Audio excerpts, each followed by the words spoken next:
Take myself all day.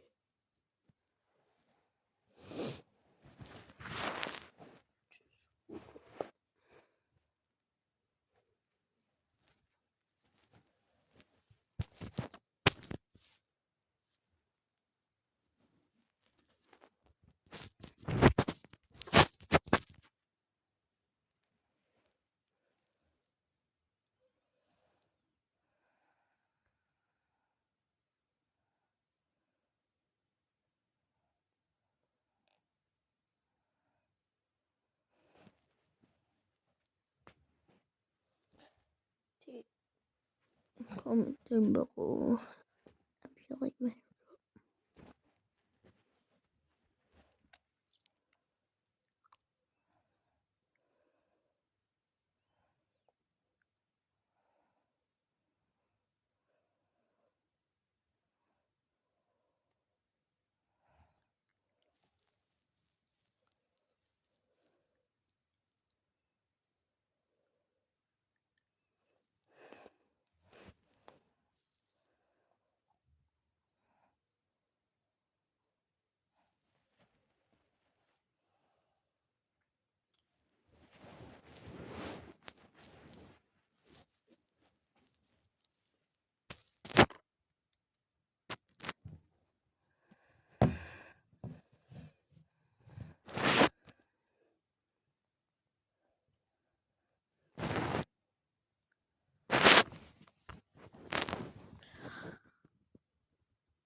Boys and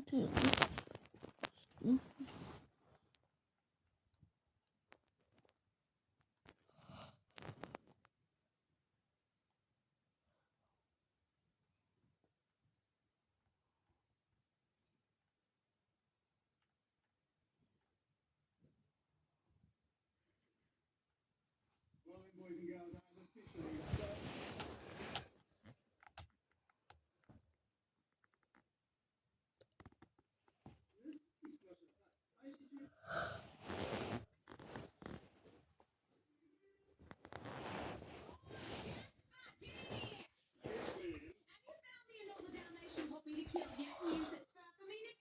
no, man. But don't you think you've killed enough Dalmatians? I mean, you've literally killed 100. And I need to kill one more. The movie is called 101 Dalmatians. I mean, yeah, I've got it. But, like, I don't think anyone would know that you haven't killed 101 Dalmatians. I mean, this is a lot of fur. If the police ever came here, it found out that you killed 100 Dalmatian puppies. You would be facing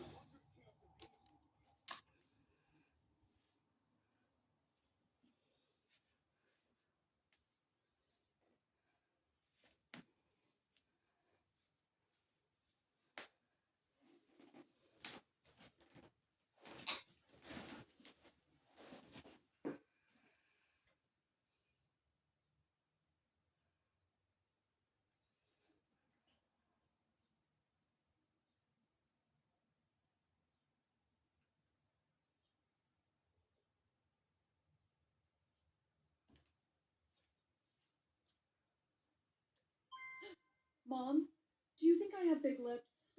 Yes, honey. Are you sure, though? Because I could just rock the fish face all day, you know? Sweetheart, stop it. You look ridiculous. You don't need to do that. You'll be fine. Well, thanks, but wish me luck for the beauty inspection. You won't need luck, honey. I'm sure you'll pass.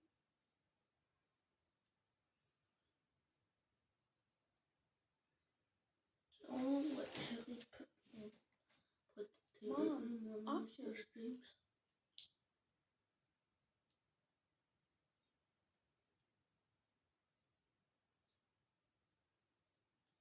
The 5 funniest Stewie Griffin concert moments in Family Guy. In season 6, episode 10, we. Not all of you are going to like me talking about this, but let's talk about bullying. Hi, my name is Evan. You may have seen one of the many videos. Well, I'm off to buy imaginary groceries. Do you think he's okay? I don't know. Kids, breakfast. Is he breathing? It's a good sign, right?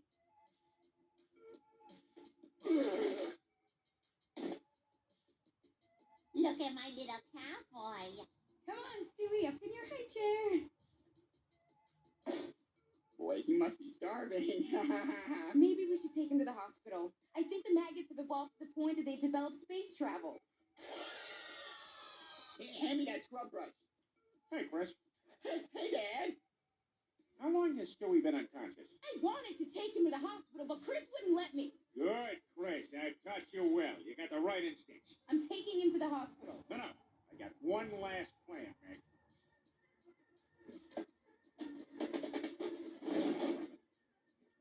Oh my God! Well, I'm off to buy imaginary groceries. Do you think he's okay? The boy puts the grasshopper in the lock hole of the mailbox. Then he closed the mailbox, and the grasshopper's head was cut off. The boy laughed heartily, but 2 minutes later, he regretted killing a life and cried very sadly because the boy has the IQ of a 3-year-old. The doctor said he wouldn't live to be 10, and his mother never cared for him. Only his brother took care of him. A boy loves to play with his brother, so he always hides in the tree. The brother knew he was there, but he pretends he can't find him. When the boy jumped from the tree, the brother pretends to be startled, so that the boy would be happy to protect the boy. The brother left him at the shop where he worked, but the boy sneaks away. He climbed a tower and attracted a crowd of spectators. The police took out a loudspeaker, told him to get down, but the boy wouldn't, and he climbed higher and higher until the brother took the loudspeaker and sang the boy's favorite song. The boy was satisfied. Then he climbed down. It wasn't the first time the boy had played a prank, but the brother never chastised him. And A girl discovered a stranded seahorse on the beach. Seeing it barely alive, she first gave it some seawater and then brought it home. With her care, the seahorse regained consciousness.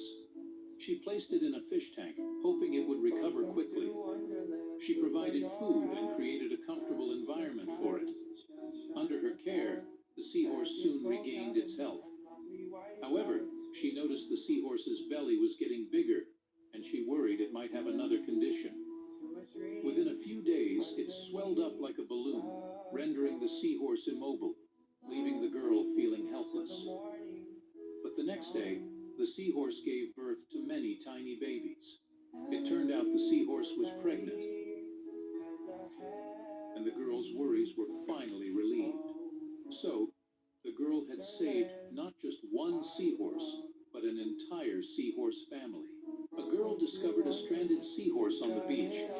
Seeing it barely alive, In the Despicable Me franchise, Edith has never been seen without her eye. This animation will show you how you can drill a triangular hole. The process to doing so is actually... Never compliment a British person because I just met a British person at a coffee shop and I embarrassed myself so badly because they walked in and we made eye contact with each other. So they smiled and said, "What a lovely day out here, innit?" But I didn't expect them to have an accent. So when they did, for some reason, my first instinct was to just talk in that exact same accent back to them. So then I was like, "Indeed, the weather is bloody gorgeous." But since we're in the US, when I said that, they were like, "Wait, you're British too?" And I couldn't admit to them that I was literally just copying their accent, or else they would have thought that I was mocking them. So I kept pretending to be British, and I said, "I am British." But then they said, "Really? Where are you from?" But I panicked because I couldn't think of a city in England, so I was just like, think of a soccer team there, and I was like, "I'm from Manchester." But then to my surprise, they were like, "No, man, I'm from Manchester." So I guess I was really trying to sell it, and for some reason I responded by saying, "Well, then maybe we'll have to hit up the pub next time I bark." And when I said that, he just laughed very Britishly. But I don't know why I did that. Something about British accents just makes me want to talk like that. Never compliment a British person because I just met a British person at a coffee shop, and I embarrassed myself so badly because they walked in and we made eye contact with each other. Guys, I'm bored here. I'm not starving. It's only 5:59, nearly 6 o'clock. Better go back.